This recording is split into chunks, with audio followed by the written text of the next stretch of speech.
Assalamualaikum warahmatullahi wabarakatuh. Saya Karissa Safitri dengan NIM 23112130886. Di sini saya akan membuat video edukasi mengenai dampak pandemi COVID-19 terhadap kecemasan masyarakat. Pada akhir tahun 2019, tepatnya pada bulan Desember, dunia dihebohkan dengan sebuah kejadian yang diduga sebuah kasus pneumonia yang etiologinya tidak diketahui, yang kasus tersebut berasal dari kota Wuhan, Cina. Cina mengidentifikasi pneumonia tersebut pada tanggal 7 Januari 2020 sebagai jenis baru coronavirus. Virus ini dapat menyebar pada manusia dan juga hewan, yang biasanya akan menyerang saluran pernafasan pada manusia dengan gejala awal flu hingga dapat menyebabkan sindrom pernapasan akut berat atau SARS. Penyebaran penyakit ini melalui tetesan pernapasan dari batuk maupun bersin. Penyebaran dan peningkatan jumlah kasus COVID-19 terjadi dengan waktu yang sangat cepat dan telah menyebar antar negara termasuk Indonesia. Sampai dengan bulan Agustus 2020, dilaporkan total kasus terkonfirmasi 17.660.523 dengan 680.894 kematian di mana kasus dilaporkan di 216 negara. Sedangkan di Indonesia, kasus terkonfirmasi sebanyak 165.887 dengan 7.169 kematian di 34 provinsi. Akibat dari pandemi COVID-19 ini akan berdampak perekonomian global.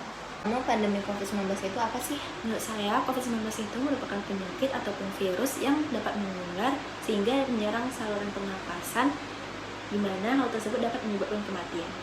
Lalu dampak apa aja yang pernah kamu alami nih selama COVID-19 terjadi?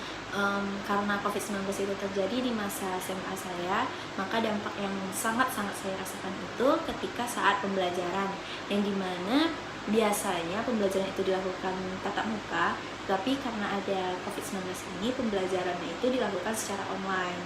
Lalu kecemasan apa saja yang pernah kamu alami selama COVID-19 ini? Mungkin kecemasannya itu karena takut tertular kali ya, soalnya kan COVID-19 ini sangat mudah tertular. Oh begitu ya, Salsa. Terima kasih kepada Salsa. Baik, di sini saya akan menjelaskan lebih rinci mengenai COVID-19. Pandemi adalah wabah penyakit yang global, yaitu penyakit yang baru menyebar di seluruh dunia. Coronavirus merupakan keluarga besar virus yang menyebabkan penyakit ringan sampai berat, seperti common cold atau pilek, dan penyakit serius seperti MERS dan SARS, penularan dari hewan ke manusia dan manusia ke manusia yang sangat terbatas. Sehingga 2019 COVID masih belum diketahui penyebabnya. Tanda dan gejala demam lebih dari 38 derajat Celcius, batuk, sesak nafas yang membutuhkan perawatan. Gejala ini diperberat jika penderita adalah usia lanjut dan mempunyai penyakit penyerta lainnya, seperti penyakit paru-paru, obstruktif menahun, atau penyakit jantung. Antisipasi penularan virus corona dengan meningkatkan kewaspadaan dan kesiapsiagaan di pintu masuk negara, baik di bandara, pelabuhan, maupun lintas batas darat negara. COVID-19 juga memiliki dampak seperti dampak pada perekonomian. Pandemi COVID-19 juga mempengaruhi pada perekonomian di Indonesia, seperti penurunan investasi, perlambatan pertumbuhan ekonomi, dan penurunan ekspor adalah beberapa dampak yang terjadi di perekonomian Indonesia.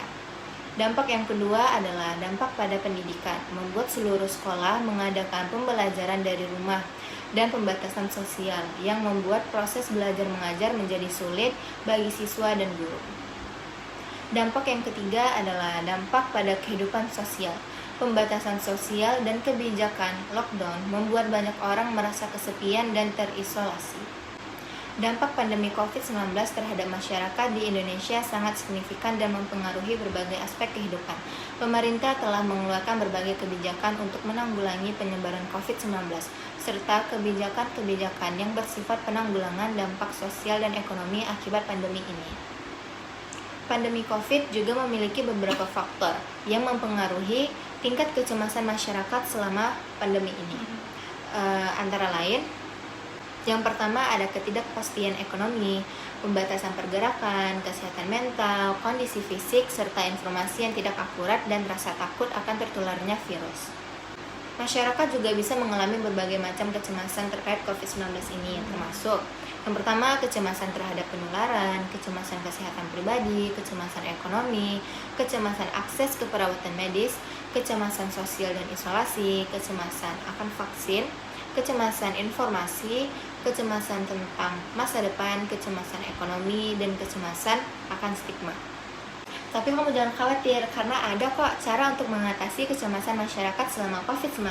Yang pertama ada edukasi, dukungan emosional, latihan relaksasi, jaga kesehatan fisik, rencana kesiapsiagaan, batasi informasi berlebihan, sosialisasi aman, dukungan psikologis, perhatian kelompok rentan, dan berikan teladan yang positif.